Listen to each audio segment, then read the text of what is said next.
What's going on, everybody? Welcome into the Highlight of Business podcast for business people. And I'm really freaking happy today because I got one of my oldest business friends.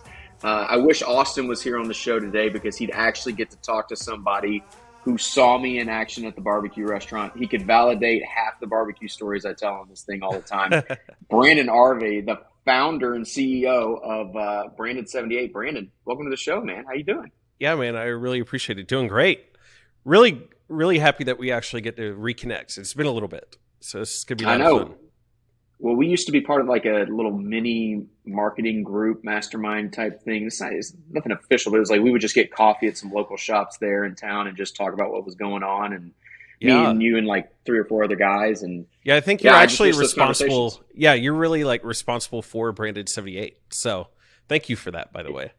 Yeah, I take zero credit. And, well, you're the one that like put everybody in the same room. So, well, yeah, I'll remember that when you start making billions of dollars. I'll be like, hey, you remember how you said on camera, recorded? Yeah, you said it on live.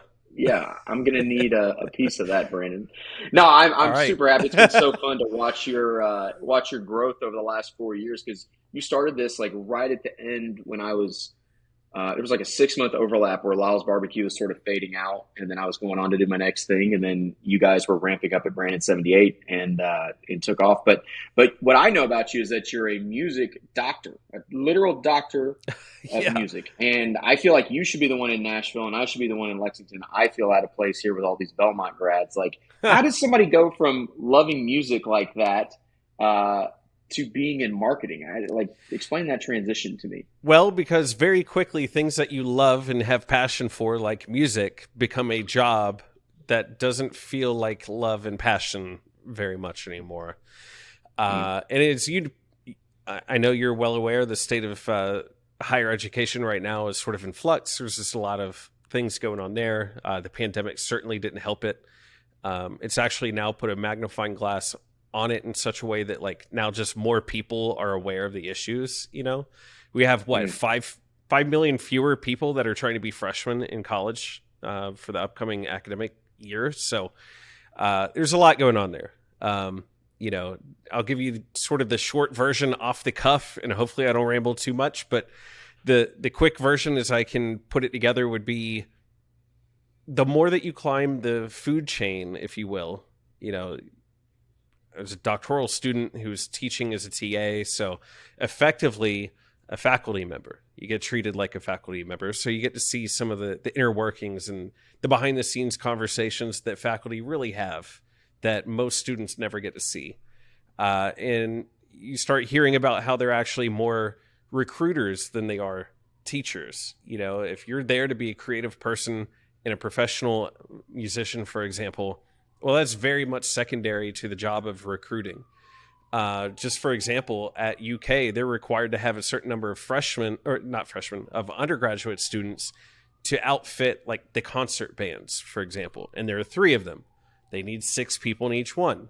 So what does that do? That forces the major professor in the percussion section to have a minimum of 18 students at all times as undergrad students. Whether they're qualified or not, they have to have warm bodies to outfit those jobs. And so they accept people that normally, 10, 15 years ago would have been rejected quickly. They're now getting accepted.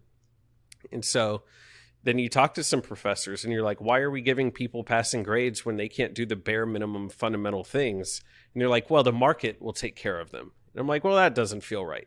That doesn't feel ethical to sit here and take their 24 grand a year to teach them things, and they're showing up not prepared. They don't even try. It's not even a thing of like not trying and underachieving.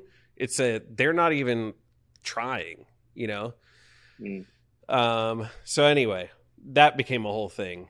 And, you start just seeing the amount of ego that goes into it. We're talking specifically about me and my history with like classical music, which really only exists either on stage as an orchestra or within an institution like a school. And when you start looking at it, it's like, what is this? This is actually a historical study. This is not relevant current music. People that are in classical music would push back and be like, oh my gosh, there's all this contemporary music being published all the time right now. Well, yeah, because we've manufactured a marketplace for it. with these people that are on stage playing things like oboes and bassoons, which nobody even knows what those things sound like or what they are by name. So anyway, it's just like I became totally at odds with why are we here? I was teaching at a school nearby. When I started, I had 2 students that each were 30-minute private lessons. So it took me an hour to drive to the school. I would teach for an hour, both of them, back to back. And then I would drive an hour to get back home. And actually, I would drive an hour north. So 2 hours to get to my next gig. And it's like, by the time I left that school, I was teaching there for 2 years. By the time I left, I had 24 students and 26 contact hours, which is 4 hours less than full-time professorship. So you look at the amount of work, it was very close to being full-time, which would have been benefits and, a proper salary and all those things. They got away with paying me $6,000 per semester as a 1099, no benefits, nothing. So they basically got a full-time professor doing all this stuff for absolutely no dollars. And like when I look at the checklist of possible musical things that I could want to do, I was doing them.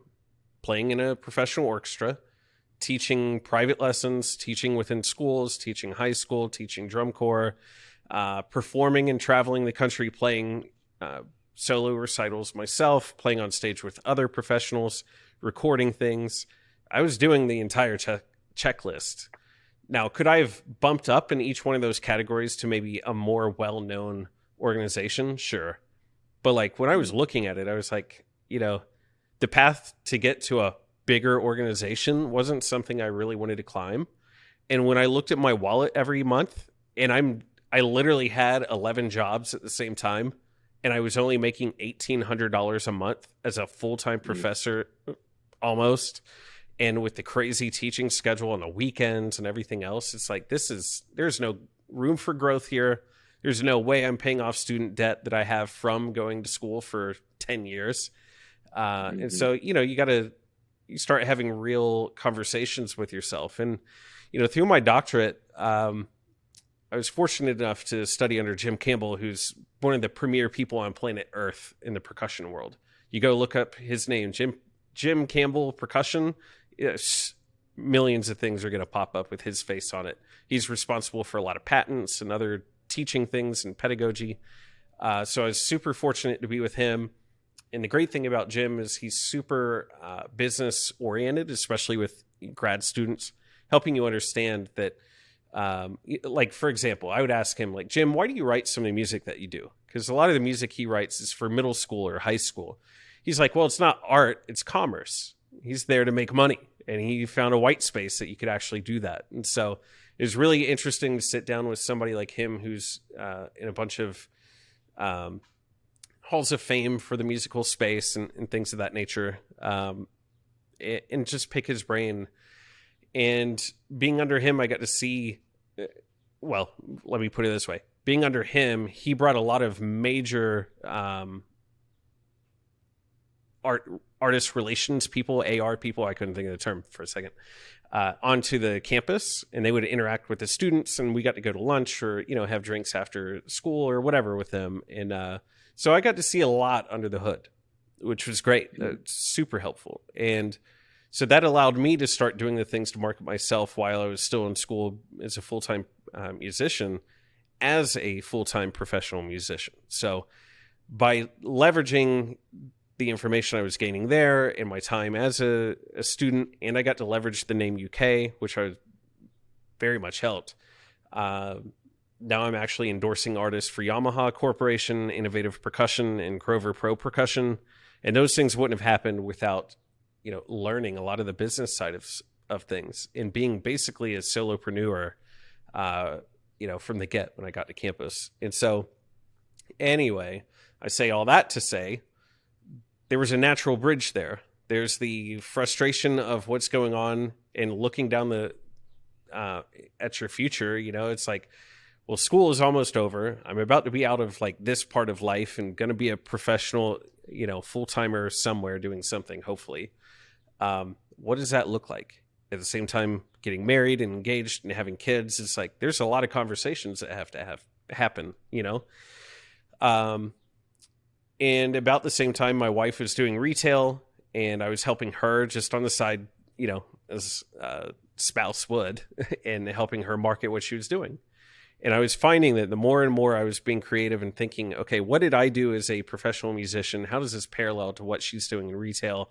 Oh, we're just talking about people here. It doesn't matter that you're talking music or if you're talking a t-shirt or something of that nature. It's people at the end of the day. It's about attention and funnels and all the things, and so I was having a lot more fun helping her with the retail because I was helping her and she was growing. Natural word of mouth. Other people in the retail space reached out for some help. And so I was like, there's something to this. And I started helping even more people in retail. I had a lot of musical people reach out as well because I started talking about how I was doing marketing things and just literally documenting what I was doing as I was doing it. And so, it just had a lot more opportunities coming my way. And it became one of those things where I know you just went full-time with High Beam recently. It kind of became the same thing where it's like, okay, I can kind of turn up the marketing dial and turn down the musical one. And just, naturally happened that way. And I don't wake up any day missing music at all, which is wild. So that's crazy. After 10 years, that's wild. I do want to park right there for a second, because I do think for anybody out there that's thinking about starting their own thing, the whole turning up one dial while you turn another one down is a great way to do it. Because like you just said, about a month ago, I made the full-time switch to be High Beam full-time. And I had a day job that I was working 40, 50 hours a week on for the last year and a half, all while building High Beam on the side. And the reason I did it that way this time and not the first time was that when the barbecue restaurant happened, I basically had a contract with the Air Force that ended. And then a week later was selling barbecue on the side of the road out of a tent, making $0. And I thank God my wife had a job and we had a little bit of money in savings because we pieced it all together just to stay open for that first year while we built some things out. So it's cool to see there's a trend line of success. It's like the people that burn the boats and go from broke day one before they have any sort of like track record or know what they're doing or have any experience yet, the likelihood they fail goes way, way up. So it makes me feel better to be like, okay, cool. I didn't waste the last year and a half. I did the same thing Brandon did, and now we're on the right track here. So now you got Brandon 78. You turned the one dial down. You turned this one up. Now you're all in it. Who's the ideal customer for you guys at Brandon 78? Like, what are the services you guys do? Because the one thing I've learned building and growing a marketing agency for the first time versus the barbecue restaurant, it's kind of like a barbecue restaurant in that each restaurant has its own region, has its own specialties. Marketing businesses end up being like some are really good at content, some are good at design, some are good at XYZ, paid ads in High Beam's case. And so, like, where do you guys land at Branded 78, and why did you pick that? Well, and one of the earlier engagements that I had, that wasn't, I don't think it was technically under Branded 78 or anything, but it was more just me. But you and I talking about Facebook ads and things of that nature. It's one of those things whenever you decide that, like, I'm going to have a side hustle, for example, and it's going to be in marketing. And early on when I had musical people reaching out to me or the retail things I mentioned to you, there would be the question of like, hey, can you help me do this graphic design thing? And it's like, usually pretty low level. And I'm a pretty curious person that understands tech and being creative pretty quickly. So I'll help you out with that. You say yes to things, you know what I mean? Because you're just trying to start, you're trying to learn what you like, what things maybe you don't like, and just trying to build a portfolio at the same time of work that you could go out there and show to maybe more appropriate people, more appropriate clients for what you're interested and capable of doing. So anyway, yes was the answer to a lot of things. And fortunately, over the last handful of years, we've been able to say no to a lot of things as we start to narrow, okay, we don't want to do that. We don't want to do that. What do we want to do? So when we look at the portfolio right now, it's, I know it's kind of a nebulous term to say content creation, but mostly it's video production as it relates to content. So think, I hate to relate it to somebody like this, but like a Alex Hormozy type person, all the way to making product photos photos and videos for local restaurants, things of that nature. to the distribution part and actually taking control of the channel and actually writing the captions and doing all the scheduling of content and community management. You know, you got incoming DMs and things of that nature. You need somebody to respond, take that off your plate. And probably most importantly with community management, going and proactively finding conversations to inject yourself into. Those are the primary kind of things that we've done. But, you know, like saying content creation is so, it continues to evolve. I mean, we've done a number of projects all the way from shooting with Oscar Sheboy, who's a former, I guess, is he former still? Yeah, former National Player of the Year at UK. We did a collaboration with them and Influxer, which is an NIL company, where essentially they had a third-party production team in Nassau in the Bahamas because he's a foreign student here on a student visa. He couldn't make it a dime in the States. So they had to wait for them to go to the Bahamas when they were there for basketball, basically pull him out for a few hours, film a bunch of commercials that he got paid for, and then go back to basketball. So they had a third-party production team down there take a bunch of photos and videos and stuff, and then ship a ton of green screen stuff to us to then fill in the rest of it. So, like, there's a company in town. I don't even think they've put the thing out yet, which is wild. It's been about a year now. But Longship, I think they do storage containers on ships sense. Going across the ocean. Fun fact, that's called intermodal. I know that now. Let me check that out. I know this now too.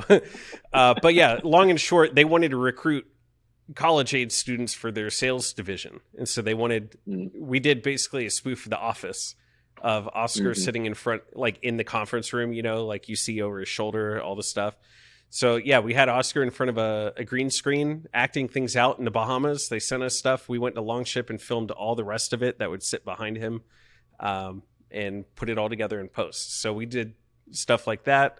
Christie's International Real Estate, whenever they announced that they were moving here to Lexington, we put a whole launch video together for them, all the way down to, like I said, the mom and pop kind of stuff here locally. So it still seems a little open as far as like the scope of what we're capable of doing, whether it's commercial television or, you know, Facebook ad content.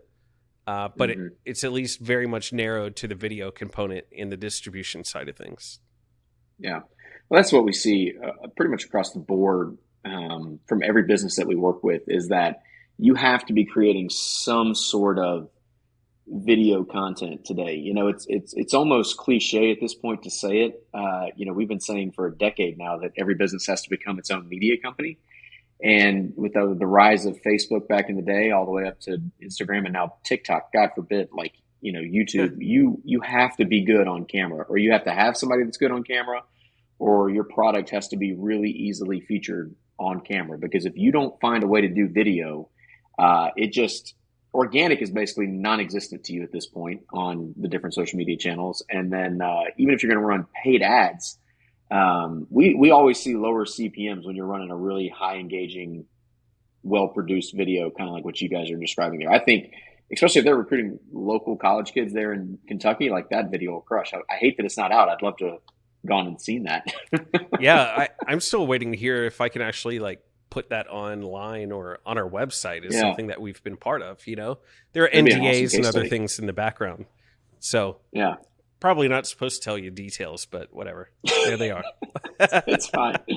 So so that's a good picture of what you guys are doing. But the next question has to be like, you are I know from our conversations, I know you're very cerebral. You're thinking about these things on a different level than a lot of people a lot of times.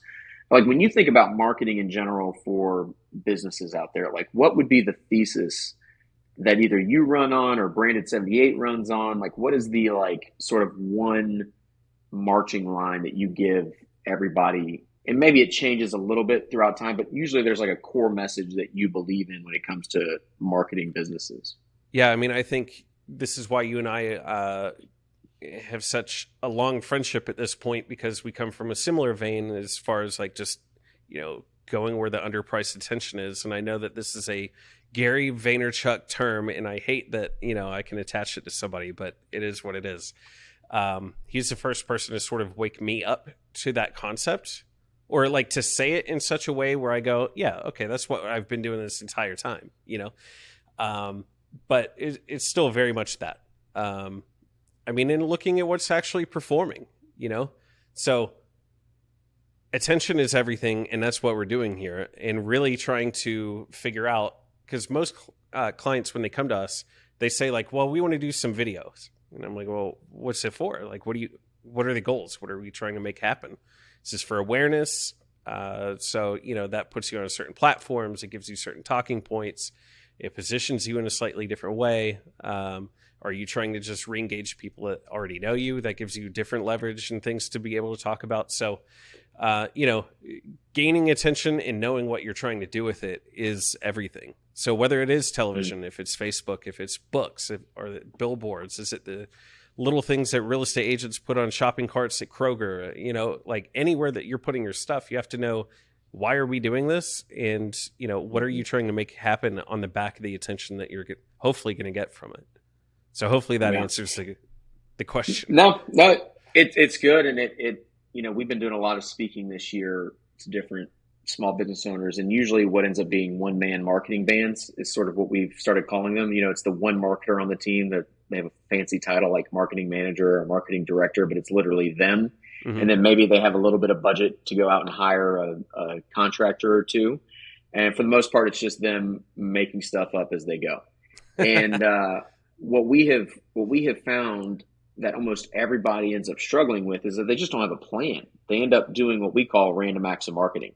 And that's sort of that's the rallying cry we have here at Highbeam, is like, just don't do random acts of marketing. Like, do what you're talking about here is like, why are you wanting to run a video? That's great. I would love to help you do that. And I'd also love to get paid to do it. But long-term, what I know is that you're not going to have a long-term relationship with this client, and it's not going to be great for your brand as Branded 78 if you just take people's money and don't actually help them deliver the result they want. Because then they're going to go out and do negative word of mouth, which is 5 times more powerful than positive. Right? Well, what's funny is we had a client recently. I don't know if you want to say that they fired us, but basically we sort of drifted apart. Let's put it that way. In a positive way. But I think it was one of those things where, like, literally we sat down weekly and I would throw a bunch of questions at them to answer. And I think off the back of me asking certain questions that they never really understood themselves, and by doing this on a regular basis, it got them actually thinking about their own business and like, why am I doing what I'm doing? Got them to go, you know what? I'm going to put a pause on why I'm spending any of this. I don't even know why I'm doing video. Like, that was basically it. It was like, you know what? Good. Like, because you start to feel that in a relationship too. You know what I mean? You start feeling like, why am I going to this? I'm going to film something. I don't know why I'm filming this. They're going to show up and be like, I don't know why I'm paying for this, and there becomes this natural like thing. And that happened, which, it happens from time to time. But I think it's actually a positive, because this person is, spending money, or at least trying to find clarity on why they're doing what they're doing. So that's always a good thing, even if we're making less money, if they're actually moving forward on the back of that, then good. Yeah, long-term relationships are going to always win out. It's always harder from a cash flow standpoint over the next 90 days to get yourself to understand that, especially while you're waiting on the next deal to come in or find the next deal. But we have to have the long-term relationship of like, I'm going to be in business for as long as I want to be in business. And if I mistreat this person and I don't have their best interest at heart, whether they believe me or not, that will not work out for me in the long run. And the businesses that win and stay around, they have a long horizon. They look way out in the future, and that's all they care about. Now, they worry about the micro and they do the day-to-day stuff as well. But like, overall, the vision that they've cast for their company really has to matter. So, yeah, and even if you don't know what it is, at least be asking yourself what that is, Yeah. Because, like the early days in trying to dial up the marketing, turn down the music, it's like, well, I'd ask myself that same question a lot, And that's why it was like, I'll say yes to the graphic things, to the video stuff, to Facebook ads and everything else, because there's no clear answer there. But I was asking myself the question, which is most important, then going and doing it and figuring out on the backside, like, am I enjoying this? Do I feel like I still have the expertise to be able to do that? What are some knowledge gaps? All that kind of stuff. So, yeah. Yeah. Keep your eyes. No, that's good. Your eyes on the prize, right? Yeah. Well, that's as an entrepreneur, this, the shiny object syndrome is a real fat problem for us. So, I try to avoid it altogether. So I want to ask you now, I got to ask about your hot button issue here. So the thing I know that you've been railing against for the last probably 6 months, maybe a little longer even. I've been railing against something? I didn't mean to if I have been. Yeah. It's okay. it's user generated content, aka UGC. Yeah. And so take a second and tell everybody what it is. Yeah, I knew. So take a second and tell everybody what it is according to you, and then tell me why you hate it so much. And following you on LinkedIn is the best. And I recommend everybody go find Brandon on LinkedIn and follow me. He puts out great content all the time. But you will quickly learn the man does not like most, I would say 98% of UGC in the market. It's not the UGC itself. It's how the UGC gets created and then leveraged. That's where the issue is. So UGC is user-generated content, as you said. And back when Instagram really started doing its thing in like 2015, 2016 through 2018, you started getting influencers, right? But before influencers were sitting there in your DMs, you had normal people. Your business is on there, whether you sell a t-shirt or your car wash, it doesn't matter. People would go. This happened at the barbecue restaurant all the time. People would take pictures of stuff and then tag us in it. Oh my gosh, this food is so good, right? They're taking a photo and they put it on Instagram and they happen to tag Lyles. And then you're sitting there on your side and you go, oh, there's a notification. Oh, look at this person, what they said. And then you go and engage with them, right? And it was this very organic thing of just, it was a customer that just posted something for their friends and family to see about an experience they had at a place that they genuinely either really enjoyed or really didn't, moved them to post about it. And that was it. There was no expectation of anything else to happen. What's happened in the last handful of years, especially during COVID, because influencers couldn't go out and do some of the things that they typically do, they've figured out, if I go and I just kind of front the money, I'll buy this product or use their service, then I'm going to make content while I'm doing it. They're with the sole intention of doing this, right? They're not using the product for fun because they just want to be a user of the product. They're going and they're purposefully finding brands that maybe don't have some content that's already being made. They're going and using their product or service, paying the money, making content on it, and then sending an email or a DM to them saying and holding the content hostage for a ransom. Basically, that's how I see it. Hey, I made a bunch of videos using your stuff. If you'd like some of the videos to post, here are my rates for those. And it's kind of flipped things upside down, And it's that's not user-generated content. That's basically marketing content, as if you had an in-house marketing person go and ask for this. You know what I mean? So it's kind of like building a house on spec. It's like you're a housing development company and you're going to go out and build a house and then say, if you want to live here, you have to pay for it. But then you kind of built it on somebody else's land. So the analogy may break down a little bit, but it's, I get it. Yeah. So that to me, the reason I don't like it is, again, if we talk about what we spoke about a moment ago, attention and reputation and brand is everything, So if you do things that are maybe, we can argue about the ethical quality of this, but if you do things that just don't feel right, that maybe feel like lying or the intent isn't genuine, people will eventually sniff it out. So UGC was totally the entire reason anybody ever used it pre-COVID. I say pre-COVID because that's when the new version of UGC has really started. So the OG version of UGC and real customers is posting about you and that's it. The power there was that's real word of mouth by an actual person that really loved your stuff. So the end user could really trust that I see that photo and I know that person put that there on their own. There was no relationship between the creator of that content and the brand, so I can trust that. And now we completely have undermined that because now the creators are going and holding this stuff hostage for a ransom and accepting money for what they've made. And now this is just, basically a paid actor. And people don't like the celebrity stuff nearly as much as they like something from a real user. So on social media. So is the issue more for you that um, that this person's sort of making this work on spec and then not like sort of like, I mean, like let's say it's just been mislabeled as UGC. Like take away the UGC word here. sure. Do you have a problem with the actual like the act of what they're doing there as it comes to marketing a business? I think that using UGC or using video in general is always smart. But what I'm saying is like the testimonial quality there is no actual testimonial here. UGC is supposed to be and has been built on and still gets pushed to people as a testimonial. Hey, I went to this barbecue joint. Look at the pulled pork. It looks amazing. The macaroni and cheese is like the cheesiest thing I've ever had in my life. And oh my God, the cheesecake is great too. Like you got to go here, right?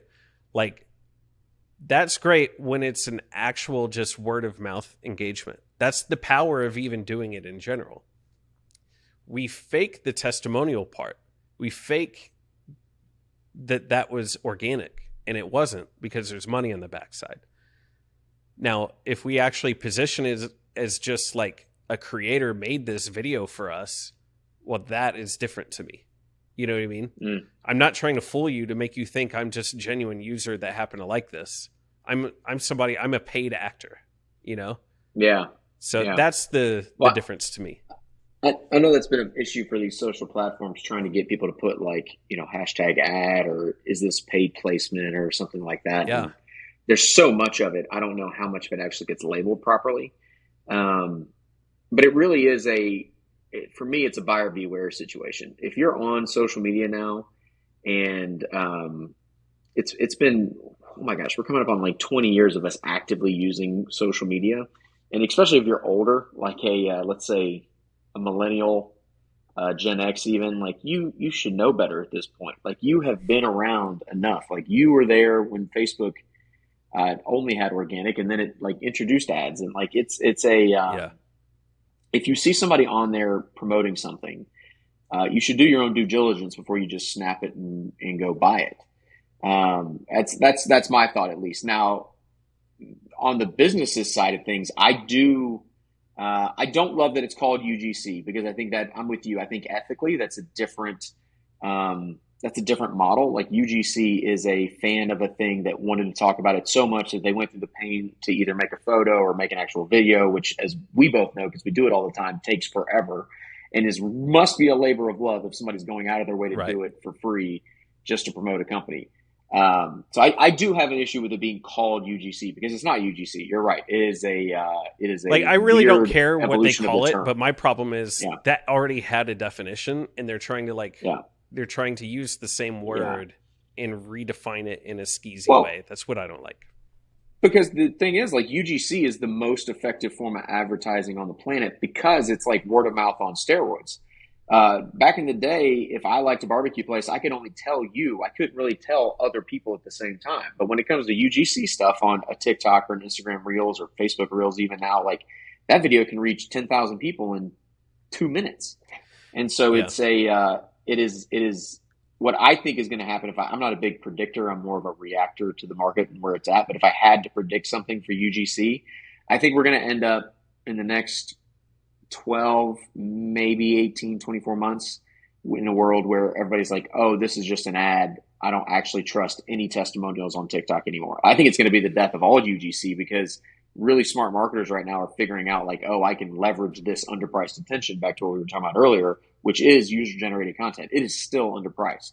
But if people figure it out and it actually floods the market, like even more so than it is now, because it's not quite as bad as I think you think maybe it is now, but like it is, I think it's got room to grow. And when it gets up there and like my barometer is always like my mom, when my mom starts bringing stuff up to me, it's like, it's gone all the way up and down the law of diffusion. Like it's on the other side of the curve now. Like it is now that medium is dead in that way. That's funny that you say that because I do the same thing. I use my parents as sort of a barometer for where we're at. If it's on their radar, then this is definitely at scale. I mean, I view everything as a pendulum. And so, if we went from, all media basically being controlled by the people that control it to now social media and UGC sort of being democratized media, we're going to start swinging back in some shape, not exactly back where we were, in a progressive version of it, but like, it's easy as somebody that makes content for, with a business for other businesses. It's easy to be discouraged and look at the marketplace and be like, well, they're putting us out of business. These UGC creators that are just going out there and paying for the steak and selling it for $250 or whatever it is. Mm-hmm. But again, because the businesses are slowly, and I say this as somebody that runs the opposite side of those accounts. I run accounts and manage accounts that we get the UGC creators coming into the TMs trying to give it to you, so I've seen all sides of that. And how does it feel in that moment where you open the message? It feels weird. It feels out of place. And because of that, I know other people are going to start feeling it if they haven't already. And I know that means that, to your point, this UGC thing is going to, the trust that they're hoping to build with that is going to diminish because people are just going to figure out what that is, like you said. Yeah. And it's just going to swing back to something that's a little bit more professionally done. And we could tell the brand, they must have some staying power because they could afford to do this. They could have a professional pay for this, Mm-hmm. And I could tell the difference between a customer and a brand engagement here. Yeah. So, it's interesting. This just popped in my head while you were saying all that. Two things. One, it's almost like a Tarzan swing where we're on the right side and then we sort of swing back over to the left side, but we're always constantly a little bit going forward. Yeah. But we're moving forward 100%. But the other thing that came to my mind as you were explaining that was, at the end of the day, great businesses do blocking and tackling really well. They do the fundamentals of business building really, really well. And you and I play in the marketing space specifically. So we know that discipline of business building super well. And if you're going to build a successful brand on the back of marketing activities, which is not sales, sales is a totally different thing. They work in conjunction with marketing, but it's a different thing.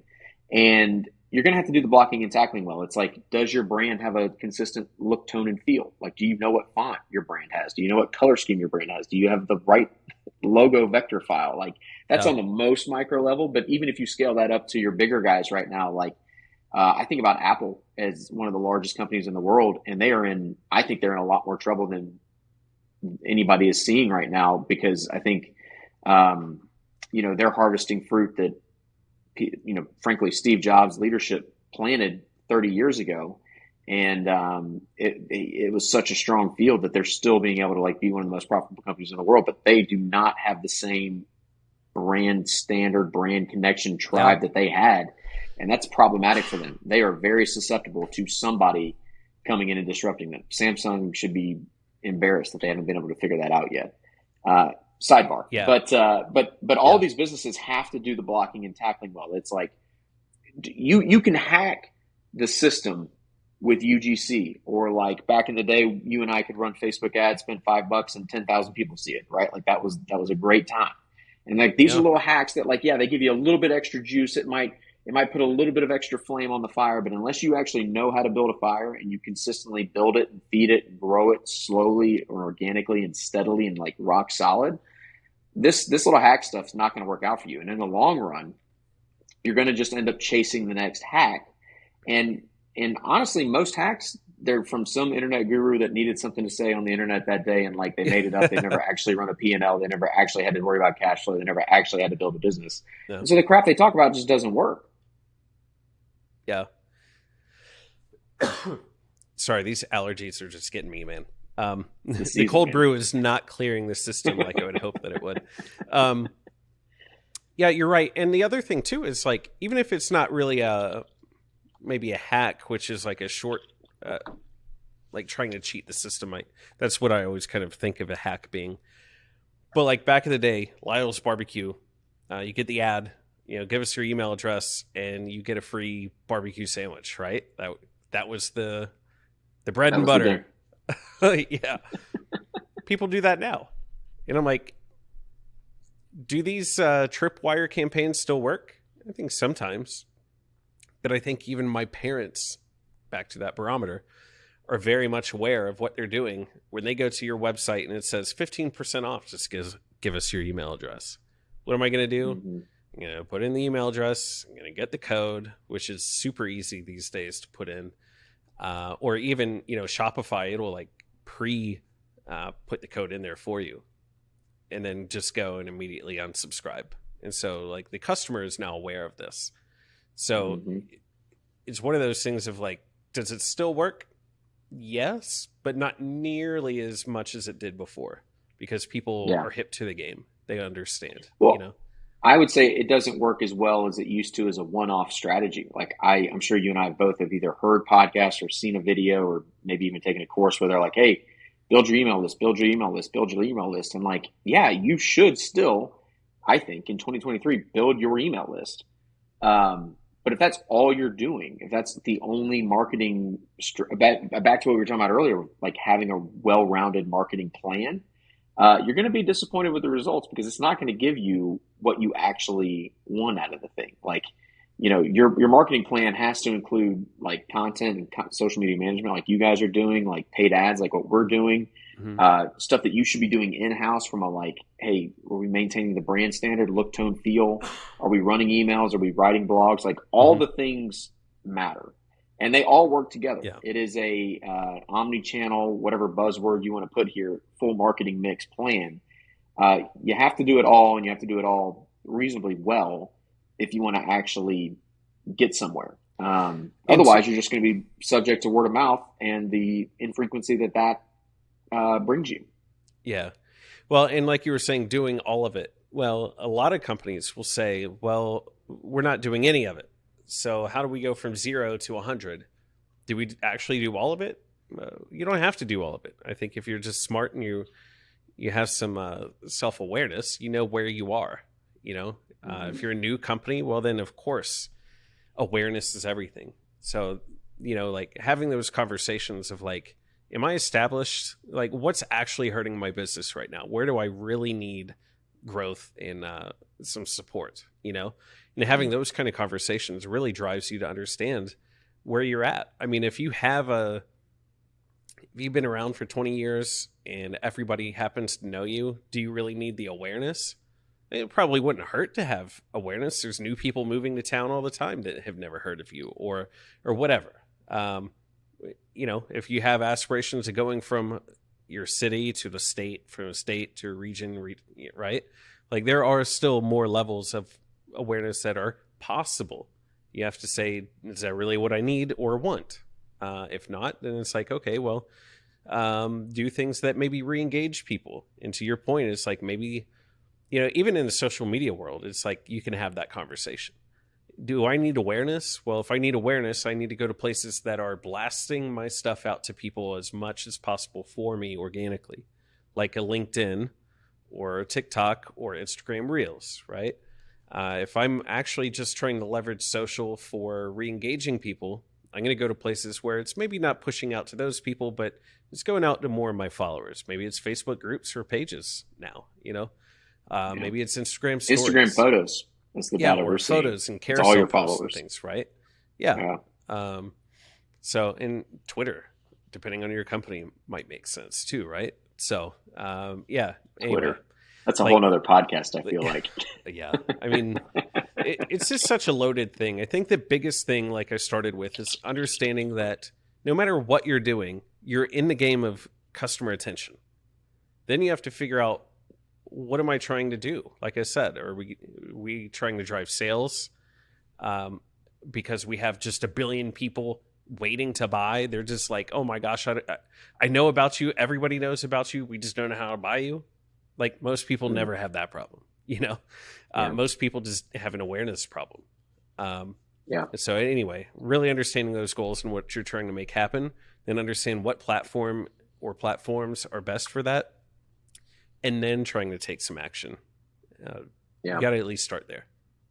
What's funny is that a lot of people we meet with, they're like, hey, our product is good. We got word of mouth. It's great. Like, we're good.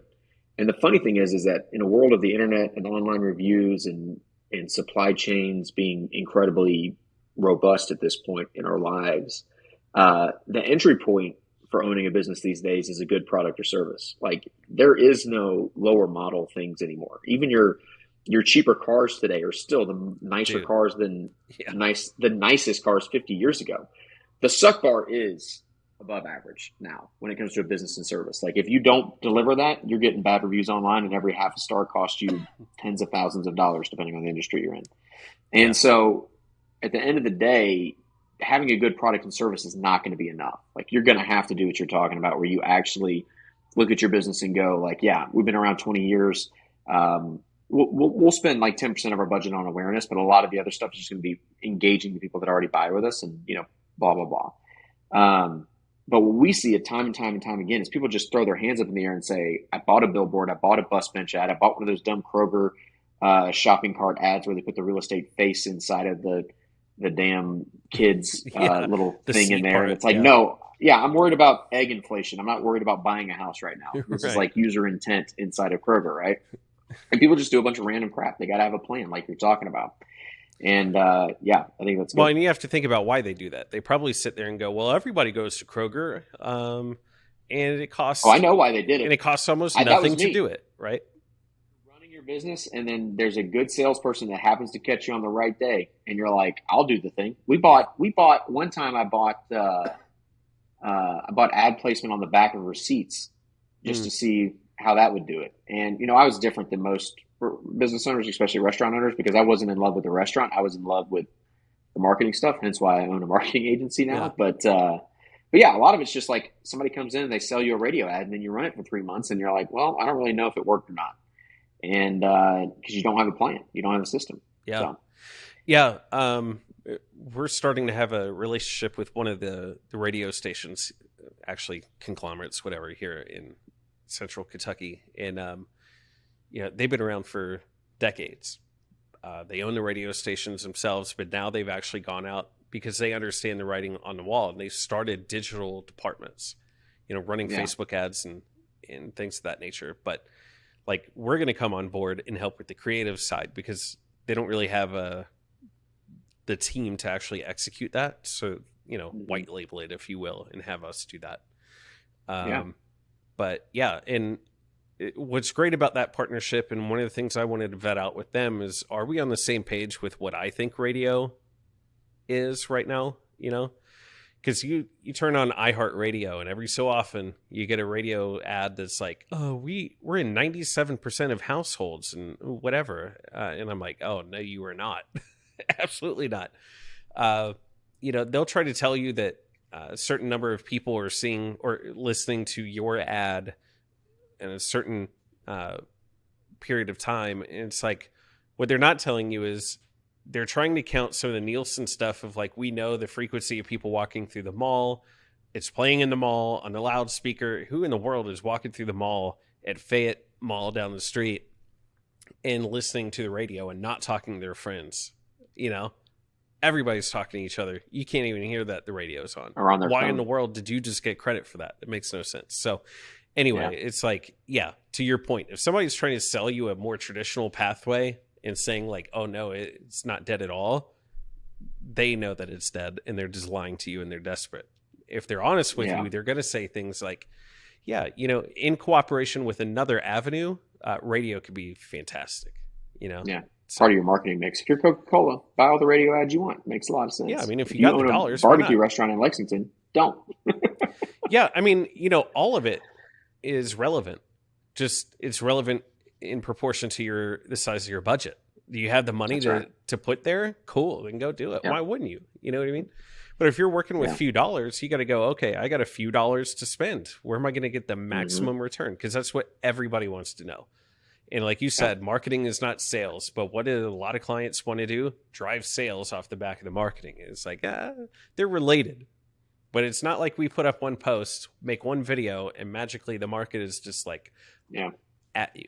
That's not how that works. Do you know how many people I've recommended that they hire a sales director that builds out a cold call farm, because that's what they want to do.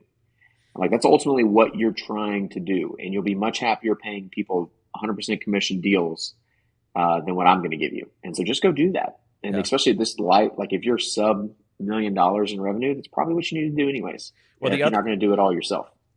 the other disastrous thing that I've seen time and time again is corporations. At first they come and they're like, yeah, we want to do some marketing. Let's explore this and talk about it. And then as you start to enlighten them about things that are going on, they're having their backdoor conversations together in a room saying, we could either hire for this or we could do this internally, right?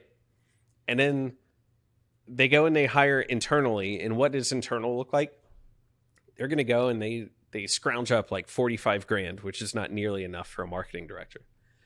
And you're like, they put this thing out there and you're the marketing director at our place. Now, this is a multi-million-dollar company, but they're going to put together, 45,000. And they say, AKA well, college kid, first job. Yeah. And that's who you're getting. Well, exactly. And then they come and they tell us like, hey, we're going to put this on the back burner. We're going to take this actually internal for a little bit until we bolster enough revenue for us to be able to outsource this. And here's what that looks like. They hire somebody at 45 grand. That's the marketing person. It's the only person with a marketing hat. So now they're the person that's doing the newsletters, the physical thing, like printing of letterhead, and they're in Adobe Illustrator, like coming up with a new rasterized version of your logo. And like they become the catch-all for anything marketing.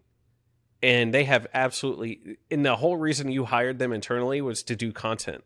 And the very last thing they will ever have time to do is make content. They will never make content for you. I've never seen a business that hired internally for marketing for content actually ever make content. I've never seen it for the people that have talked to me because they get bogged down in this other BS. So, today's fire does not take precedence or shouldn't take precedence over the year from now relationships we're trying to build. Yeah, it's wild. And I know marketing could be one of those things that it's tough sometimes, frankly, talking about content with people, because to your point, marketing is not sales. To say we're going to put out X number of dollars, say it's a retainer client, we're going to pay you X number of dollars a month. How do we know that we have the ROI or any ROI from this? And I'm honest, and I'm just like, listen, you got to you do it. You give it a certain period of time that you think is respectful, whether it's 6 months or 18 months or something like that.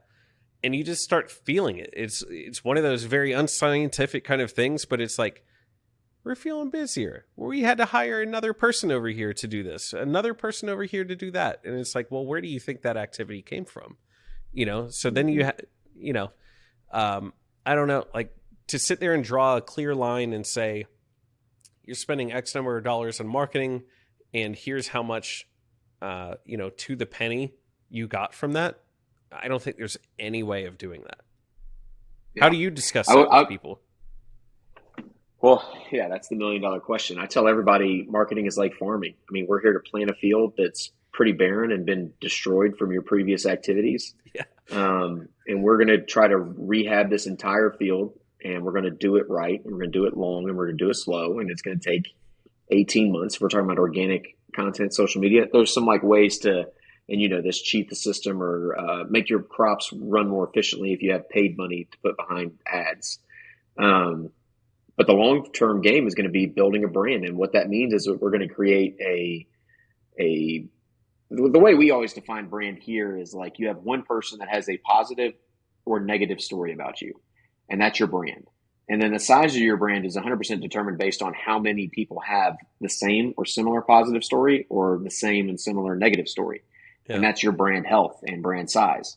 And so when you look at it like that, you go, okay, I need to get as many people in my ideal customer profile as possible to know who I am and to have a positive experience with us. And one of the ways they can have a positive experience with you is that they saw a piece of content that Brandon78 put together for you and then posted it on your social media channel. Yeah. Or they saw an ad that Hy-Vee Marketing ran and it was like a value ad, or it was the free sandwich and you get for giving up your email. And that's a positive thing. It's like, yeah, sure, I'll come in, no risk, free trial, whatever, let's do it. At the end of the day, marketing is just relationship building. Like it is 100% relationship building, because if you look at another analogy I like to tell people is like, if you're doing sales, okay, imagine you have 100 people in front of you And let's say you're up on a platform and you're looking down at all the 100 people, they're all standing in like 10 rows of 10. 2 to 5 of them need what you do right now. Depending on the industry, it may be more slightly, it may be less. 2 to 10 of them, max. And so sales job is to cold call every day, all 100 people, to find the 2 to 10. And then once they find the 2 to 10, you have to then influence and persuade on the phone in the moment those people to buy today because they're in the mood today, and tomorrow they might not be, or worse, they'll find a competitor and go with them. And so that is what sales is, and that's why cold calling and building out sales teams is so effective for early stage startup businesses, because it's just activity based. It's like, we're trying to get activity, we're trying to find those people, we're mining for those people right here, right now. But the problem is that there's only 2 to 10. There's no like that model doesn't scale super well beyond a certain point. Yeah. And what marketing does is we look at the whole 100 people and we go, okay, organically, we're going to reach 30 of them a day, maybe, depending on Facebook stuff. If we have some paid media budget, we could probably get it up to 100, and then we can start talking about frequency, which is the number of times it's seen, yada, yada. But the problem is that if I don't know who you are and I've never used your thing, or worse, it's a new thing that I'm not even aware of, right? Like, imagine you open a barbecue restaurant in the Northeast where barbecue isn't a thing. Like, you're having to educate the market now on what you do. Yeah. So there's a lot of other factors about how effective or how long this actually takes to happen. But what marketing is that we show up every day to all those 100 people and we give them a consistent message, or we give them consistent value, or we give them something that builds brand equity with us, so that when they're finally in that 2 to 10 that are ready to buy, they just think of us first. Mm-hmm. We just want to be their guy for whatever the thing is. We want to be number one in their brain for that thing. And if you can, if the business owner or the marketing director, whoever it is, can actually internalize that is what marketing is for, versus what happens normally is that your sales director or your chief revenue officer, or whatever the hell you want to call that position, it's a salesperson that ended up in charge of both sales and marketing teams in an organization. They put their sales hat on and they go, hey, marketing, bring me leads. And then all of a sudden, all your activity is around running ads, getting people to fill out forms. And then, do you know how I know this doesn't work, but it happens across the board? There's all these famous, hilarious memes and GIFs and all the things about, oh, here's marketing delivering more leads, and the salesperson's reacting going, that's garbage. Like, it's literally a dumpster fire. And like, why does that exist? Why does it exist? Yeah. And it exists because you're using marketing like a sales tool when that's not what it's for. Yeah. I mean, I think about how Branded 78 continues to grow. I don't think we've ever run a Facebook ad or anything of that nature. We don't have any sort of like cold sales mechanism. And that's on purpose. Especially when Branded 78 was just me, basically doing stuff, it was very strategic as far as like, cold calling people, like you said, to call 100 people and maybe 2 people say something. That is not a valuable use of my time as the owner that is executing the work and doing the sales. You know what I mean? So my approach to that was, I'm going to go find the biggest names possible that I can. And whether it's like do free work with them or just get to know them and get on their radar and be friends with them, I'll be able to leverage their network and who they know, because they know a lot more people than I do. And if I can get their trust in what I do, they're going to be able to go, just like UGC, right? Like the power of that. They're going to be able to say, I've used Branded 78 before on a project and they were fantastic. Here are all my friends and my leads, and right, here's my Rolodex of people that I can hook you up with. And so doing that enough has gotten us in with people like Influxer and the Oscar Sheboy thing, the Christie's International thing, some of the radio stuff, and some other things that we're up to. Over the weekend, had 3 or 4 leads come in all by themselves off the back of, oh, I heard about you from XYZ. And none of that, there's been no like proactive sales going out there and pushing anything. It's all been on the back of networking and getting the right people in our corner and doing good work for them. Because eventually you have to actually do the work too, and it has to actually be good, right? It can't just be knowing people. To your point about I think you said this early on in our conversation. I'm going to pivot and say this too. I don't know how many restaurants have opened in Lexington that have great aesthetics and look like they're going to be cool, and they have great, what should be great offerings on their menu. And then you go eat it and you're like, it's okay. Product sucks. Yeah. It's like, it's beautiful in here, but food's okay. Yeah. It might be appropriately priced too. Just because it's beautiful and the great service and whatever. If the thing I'm actually here for sucks, then it all sucks at the end of the day. Because I'm not going to think to come there to eat your food. You know what I mean? I don't care how beautiful it is. And some people want to just rope you in with the aesthetic part. So it's a delicate balance about all of that stuff. Well, I don't know how I got there, that. but yeah. No, but I, it's a good point. I lived it. It was, Lyles Barbecue was built for 6 straight years on the back of like, we do really good barbecue. And then we figured out all the other things around that product service offering that made a business healthy and successful. And it's why we stood out. It's why we worked. It's why we grew when so many other restaurants came and went in that same 6-year span. Then we tried to open up this monstrosity called Nash's, which was in a beautiful building, which was a beautiful build out, which was 100 times nicer than any other restaurant I had ever opened. But the product and the service we provided sucked because we tried to take a bunch of shortcut steps. We didn't know what we were doing. There's a lot of reasons why, all of them our fault. And it didn't work. And the reason it didn't work is what you're talking about. Is like, I was the same marketer or business owner going into that business. We got all the press. We got all the Facebook ads going. We had a Facebook page. We did organic social. We did everything that we were doing for the barbecue restaurant, but it never worked because we never got the core product and service right. And I don't remember where I heard this originally. Maybe it was you even. If you have a bad product, good marketing just will expose it faster. And that's a bad place to be, because you're burning cash, and now you have people going out. Back to what we talked about earlier about how you build a brand. If you have 100 people with the worst experience ever talking about you, that's bad. It's going to be impossible for you to overcome that. Yeah. I was just thinking about this with donuts as well, randomly. So are you familiar with the chain Parlor Donuts? Yeah. Okay. So Parlor just opened up here maybe about 1.5 years ago. I own the Lexington Business Show, and I know about most things that open up in this town anymore. And I never knew that there was a Parlor here. And the first time I went, I was like, wow, this is a beautiful place. Donuts look fantastic. Love the way that they put it together. But then you eat it, and it's like, it's good. It's actually a great donut. But I'm like, there's something about that does not pull me away from the things I already know. So even for some reason right there, it's like, even a great product that they had, it was great service, smiles on the faces. Oh yeah, we could do that for you. Absolutely no problem. Donuts came out fast. All the things you would expect from customer service, check. It was all there.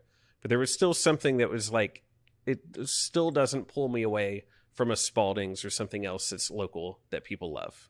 And honestly, I'm not sure what that is. I think part of it actually might just be the hype, because we were the only people there. And I'm like, well, this is really interesting. Is it an awareness problem? Like, I'm pretty tapped in, and I had no idea you were here until somebody else. My parents told me that it was here. My parents live in South Carolina. They knew that Parlor was in Lexington, and I had no idea it's down the street. So there's an awareness the wrong way problem. up the law diffusion curve. Yeah. That's, and I could just be in a bubble with that one, but I don't think so. I think they have an awareness problem that they're even here. And I think that moment when I was saying, like, this is a great donut and the customer service is here and the aesthetic is beautiful, it's a great location near UK's campus. The part I think that might have been missing was just the community around it. It didn't have the other people in the restaurant in the vibe. You know what I mean? Like, you go to a place, Butchertown Hall in Nashville. We were just there last week. And you walk in, and it's this beautiful, like, huge hall inside. It's got brisket. It's delicious food, great service, all that stuff that you would expect. And yeah, I think the thing that really drove that home for me was just the vibe. You had to get reservations. It's absolutely slammed with people. People are having a great time talking loud, just like, you know what I mean? The environment was missing at Parlor. So I think that might I'm working this out in real time, so try not to ramble, but I'm trying to figure out like what is that, you know? It's so if you're not just a digital company, right, which I think a lot of times, especially on the internet, we end up thinking like the only businesses that exist are digital, which is super exciting for me because I love real in-person brick and mortar stores. It's what I call four walls marketing. It's like when you come in to the building, what's the feel? What's the look? What's the tone? What's the ambiance? Like all that stuff adds in to your branding and to your marketing. And that's what a donut shop is very similar to a coffee shop. It ends up being a third place. It's where your family goes when you're not eating at home for breakfast, maybe. It could be where you have a cool little business meeting. I mean, it's a third place, right? I think Howard Schultz originally coined that term. But, if you don't have if you're not thinking about the feeling of people once they come in, that should be the most scripted part of your whole business model in my mind. We come in, we go here, we see these signs, these upsells happen, people are greeted like this. That's when that experience has to be really like 80 to 90% systematized with maybe 10 to 20% room for nuance and art. That was at least my rule at the restaurant. Yeah. It was like, you greet everybody like this and then sort of like choose your own adventure. Like you don't have to get the order done in 5 minutes or 5 seconds, but like, the guiding North Star, at least that drove the art piece of that formula was make people's days better.